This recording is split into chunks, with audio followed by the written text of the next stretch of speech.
जादू देखते दिखाते जादूगर को मिल खोया हुआ परिवार।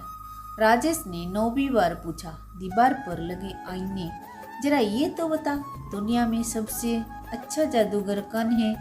जब जब उसने यह सवाल पूछा तो आईने ने यही जवाब दिया, एक 6 साल की लड़की जिसका नाम तनु है। यह जवाब सुनकर वो बिल्कुल भी हैरान नहीं था। राजेश ने एक दिन अचानक ही सड़क किनारे तनु को मुश्किल भरा जादू दिखाते हुए देखा था। वो अपने पूरी जीवन में कुछ ऐसी तरकीबों में महारत हासिल नहीं कर पाया था जो वो छोटी लड़की आसानी से कर सकती थी। राजेश हर दिन बाजार के चौराहे पर जाता। वो वहाँ एक बड़े बरगद के पेड़ के पीछे छिपकर चुपचाप उस लड़की को एक के बाद एक अनूठी जादू दिखाते हुए देखता था। हर बार जादू दिखाने के अंत में भरपूर मनोरंजन देखने के बाद दर्शक उसी छोटी जादूगर को उदारता के साथ पैसे देते थे। राजेश ने एक हफ्ते तक तनु को जादू दिखाते हुए ध्यान से देखा। वो जो जादू दिखाती थी और वो राजेश ने भी सीख लिया। दोनों अपनी बीमार माँ के साथ अकेली रहती थी। वो अपनी माँ के इलाज के लिए पैसे जमा करने के लिए सड़क पर जादू का प्रदर्शन करती थी। उसने अपने पिता को भी नहीं देखा था।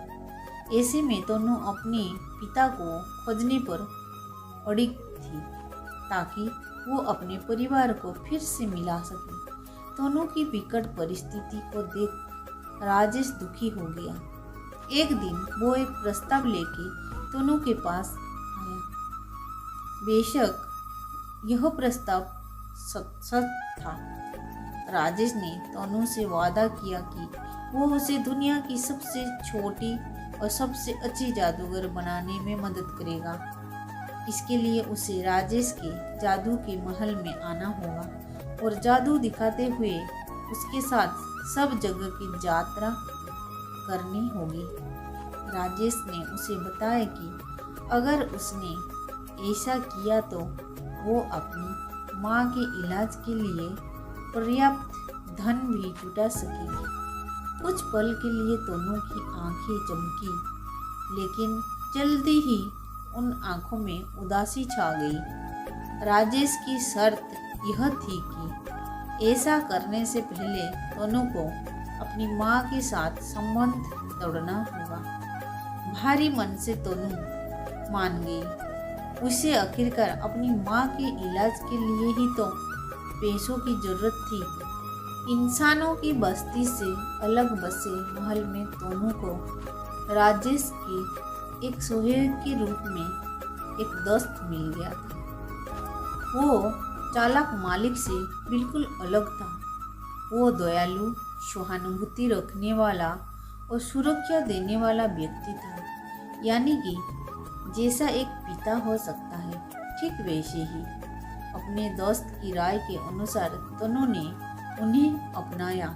राजेश अपनी प्रतिष्ठा बढ़ाने और पैसे और फेम अर्जित करने के लिए उसे एक मोहरा के रूप में इस्तेमाल कर रहा था। दोनों को पैसे तो मिलते थे, लेकिन वो माँ के प्यार को तरस गई थी। दूसरी ओर तनु की माँ भी अपनी बेटी को लंबे समय तक ना देख पाने के कारण बेचैन हो गई थी। एक सुबह वो जादू के उस महल की तलाश में निकली जहाँ उसने सुन रखा था कि उसकी बेटी काम कर रही है।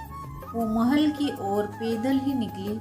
उसने जैसे ही महल के दरवाजे की घंटी बजाई, वो थकान से लगभग वहीं गिर गई। राजेश के सहयोगी ने दरवाजा खोला।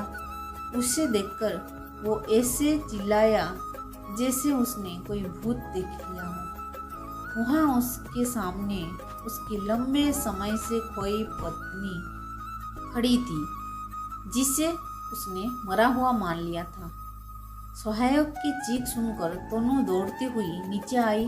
वहाँ अपनी माँ को देखकर खुशी के मारे रोने लगी। जब उसकी माँ ने वहाँ पर अपने पति और फिर तनु को देखा तो उसकी आंखों से आंसू बह निकले। शुरुआती झटके से उबरने के बाद तनु के पिता ने अपनी पत्नी और बेटी को गले से लगा लिया। भावनाओं से भरा वो बुदबुदाया कि वो कितना भाग्यशाली था कि उसे वो दोनों जीवित मिल गए थे।